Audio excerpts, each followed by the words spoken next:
Este es el paso 3 del proceso de ventas, que es contactar. Finalmente, después de lo que hemos hecho, vamos a contactar al cliente. Y para eso, pues, vamos a tener en cuenta algunas cositas. En primer lugar, contacto.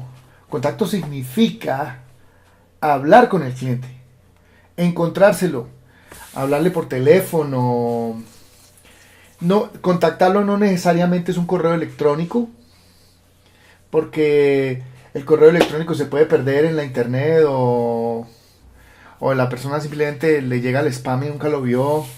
Entonces llamamos contacto cuando tenemos alguna respuesta del cliente. Uno puede pensar erróneamente que enviarle correos electrónicos o enviarle mensajes de WhatsApp o mensajes de texto es contactar al cliente, y eso pues no se considera en ventas con más alcance que la mera publicidad, ¿no? Con la publicidad puedes alcanzar a mucha gente, pero no necesariamente la estás contactando. Y para el proceso específico de ventas, consideramos que contacto es estar en conversación con el cliente, básicamente. Bueno, lo primero que hay que hacer es definir cómo debería ser el contacto, cuáles son las cualidades de un contacto profesional. Lo he discutido con una buena cantidad de asesores comerciales y hemos llegado a la conclusión de que hay una serie de condiciones que el contacto debería tener para hacer algo que te ayude en este paso, porque es muy importante. Ya estás hablando con el cliente, te deje presentarte adecuadamente y que logre el objetivo propio del contacto, que es hacer que el cliente se entere de quién eres, qué es lo que haces y te recuerde. Entonces, las cualidades de un contacto profesional son: en primer lugar, debe ser corto. El discurso que usa el asesor debe ser corto. No se puede uno ir en demasiada palabrería, no se puede ir uno a dar demasiados rodeos, porque las personas no están interesadas en lo que tienes que decirles. Simplemente, pues, se podría considerar que un porcentaje muy alto de la gente te escucha por educación o por decencia más que por interés. Tenemos que aprovechar ese pequeño espacio de tiempo que el cliente da para darnos su atención. Entonces debe ser un discurso corto. En segundo lugar, debe ser sencillo de entender, no darle muchas vueltas ni usar palabras técnicas o palabras raras o palabras rimbombantes. En tercer lugar, debe incluir los detalles clave. Vamos a ver qué es lo que necesita un asesor comercial hacer que el cliente sepa en el momento del contacto. Necesita dejarle claro quién es usted, qué es lo que hace o qué hace la empresa que usted representa y por qué lo está contactando. Obviamente usted le va a vender. A veces es necesario decirle que le vamos a vender. Pero muchos vendedores tienen miedo de decir eso de entrada. O a veces piensa uno que por decencia a uno le dice: vea, es que quiero enseñarle mi portafolio y esas cosas, y que usted me dé una cita para algo así, para conocernos, no, básicamente quiero que vea mis productos y probablemente eso le pueda servir a usted. Esa es básicamente la idea que tengo. Y cuando haces el contacto, puedes aprovechar ese momento para hablarle de forma que estás favoreciendo lo que el cliente querría. Por ejemplo, mira, yo soy fulano de tal, yo represento a una constructora que hace unos apartamentos que tienen estas cualidades, y me gustaría que pedirle permiso, que usted me diera su correo electrónico para enviarle información. A lo mejor es una buena inversión para usted.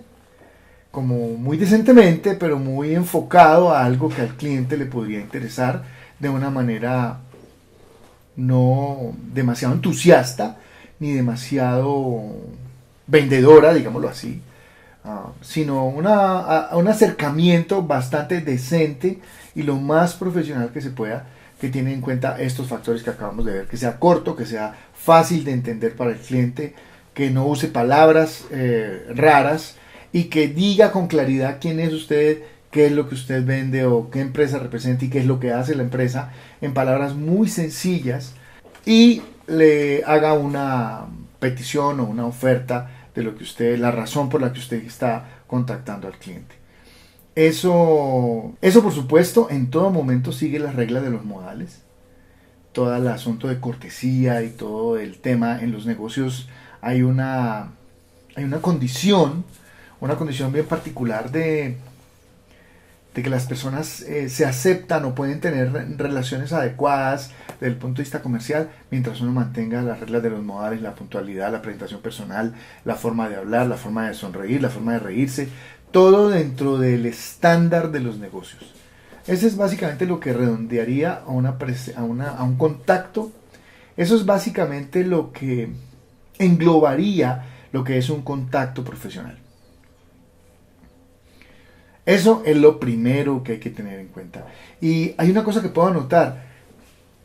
Casi nadie hace un guión de contacto o practica la forma como lo debe decir, sino que van yendo a ver los clientes y a medida que van haciendo lo van equivocando, si lo van corrigiendo, y en el proceso si lo hacen de manera incorrecta, les cuesta mucho trabajo como descubrir dónde es que está el error. Yo sugiero que cuando uno tenga un proceso de contacto, un guión de contacto, unas palabras que uno va a decirle al cliente, o un guión de contacto, o unas palabras que se le van a decir al cliente, se practiquen y las evalúes con diferentes personas que te puedan decir si eso se entiende bien y si eso suena bien, y eso lo aprovechas para soltarte suficientemente para hablarle con fluidez a los clientes. Ahora, lo segundo, tener un guión aprendido para las diferentes situaciones. Podemos tener un guión para la llamada telefónica, podemos tener un guión para el contacto personal y podemos tener un guión para el contacto escrito. Son cosas que tienen unas variaciones dependiendo de las situaciones.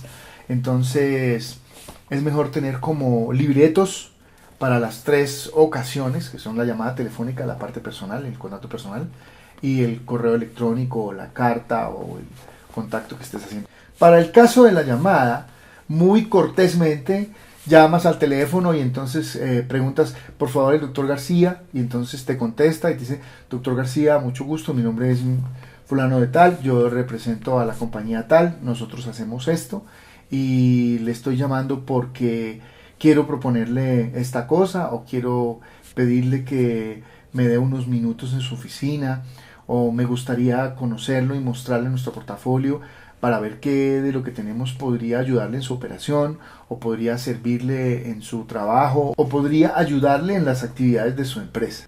Es importante escribirlo, es importante pulirlo, y es importante probarlo con diferentes personas para ver qué tal suena, cómo se oye, si todo se entiende bien, si está bien amarradito, bien hilado a la conversación, de manera que cuando ya la estés practicando eso suene muy bien y estés usando algo que ya está probado, que está correcto y que eso es en lo que vas a aprender. Probablemente si llevas tiempo ya como vendedor, valdría la pena que lo hicieras para que pulieras un poquito la manera como lo haces, porque muchos de los vendedores nunca tienen una manera uniforme de presentarse por teléfono. Cuando llaman, casi ninguna llamada es igual, y eso los pone en una condición de improvisar que no es muy sana, sobre todo cuando estamos en la primera entrada con el cliente. Ahora, en el caso de verse en persona, pueden usarse cosas similares a las que se hacen por teléfono, pero hay una cosa que quiero anotar en este caso, y es que el vendedor debe mantenerse sereno y debe mantenerse interesado en hablar con el cliente sin exagerar. Eso de sacar la tarjeta y tratar de venderle apenas lo acaba de conocer no es buena idea. Es mejor entablar una conversación de manera que el ambiente se ponga un poco más propicio para poder contarle en detalle de qué se trata y ver los puntos de interés.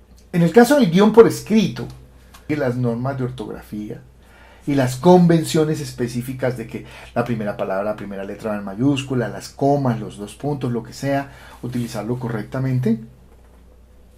Y es muy importante que el mensaje por escrito tenga un saludo corto, un mensaje muy conciso, muy al punto de lo que es, y una despedida cortés. Debería tener esos tres ingredientes. A veces me hace gracia porque las personas, queriendo agradar a los clientes, le escriben unos mensajes bastante equivocados desde el punto de vista de negocios, ¿no? Como: me da mucho gusto saludarlo en la mañana de hoy, le deseo que se encuentre perfectamente bien en compañía de todos los suyos y logrando los objetivos para el presente año, bla, bla, bla. Toda esa cosa es solamente el saludo antes de darle el mensaje. No, no es muy de negocios lo que estoy mostrando, y desde ese punto de vista sería equivocado. Entonces es mejor que sea un saludo corto, un mensaje conciso y una despedida cortés. También puede llevar una advertencia dentro del mensaje de en qué momento usted lo llamaría o le haría seguimiento al tema, para darle un poquito de realidad al cliente de qué es lo que usted está pensando y qué es lo que seguiría en el proceso que usted acaba de arrancar al contar. Entonces tenemos ya un guión preparado y tenemos unos detalles propios del guión para hacerlo muy profesional.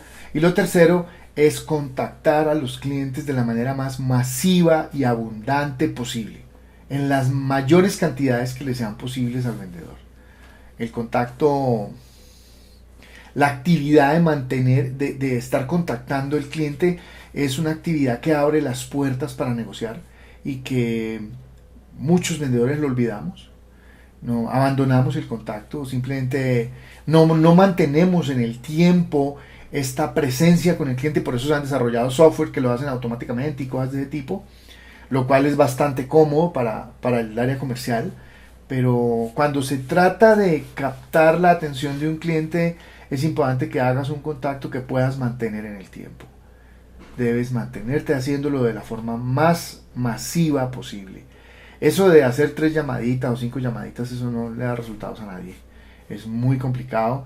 Me hacen gracia los vendedores que dicen que les da flojera llamar, cuando resulta que ese es el punto de contacto clave para encontrar clientes y abrir la puerta a los negocios. Y también tengo que anotar que lo que pasa cuando uno suspende el contacto es que luego le va a tomar semanas de empezar a contactar en forma para que las cifras de ventas y la cartera de negocio empiece a mostrar indicadores de cambio, ¿no? Es algo muy, muy importante de hacer. Es una cosa que se debe mantener en el tiempo de la manera que sea posible, porque los vendedores de éxito mantienen el contacto en enormes cantidades todo el tiempo con los clientes.